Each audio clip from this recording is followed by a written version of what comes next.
questions, and the controller and assembly members will do questions as well, on-topic questions. If you guys want to jump in, you can feel free as well. Yeah, you mentioned that the ICE officer that was able to welcome that, but, you know, being there myself, that's just one instance. Do you think that ICE officers in general should be held accountable? And also, California, I believe, just passed something where they have to unmask themselves. Would that be something that you would report to if you were elected? Do you want to start with this? Thank you, Zohran. I have a bill with the great State Senator Pat Fay, the same exact bill, modeled after the California bill. It's not just for ICE, it's for all law enforcement. You know, we talked about the drama about mass protesters, but yet we have unidentified secret police in the United States of America. There's even been cases across the country where people imitated them and robbed a home.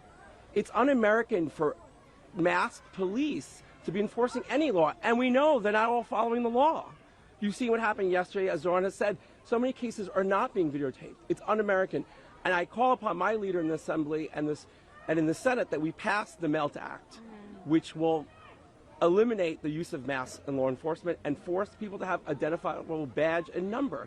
You have to be held accountable for what you're doing in this nation. I know from on up high in the White House down, many have not been held accountable, but eventually they will.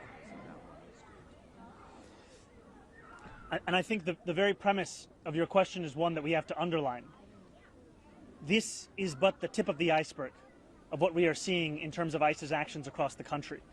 And I have appreciated in so many who have stood up against this an emphasis on the fact that the law is something that has to be followed, no matter whether we are even speaking of law enforcement agents such as ICE agents themselves. Governor Pritzker made that clear when Donald Trump sought to deploy the National Guard to Illinois, that those same members would be held to the same laws as everyone else in that state. And that is the message that we have. Though Donald Trump may treat the law as if it is a suggestion, we know what it actually is, and that is something to be followed.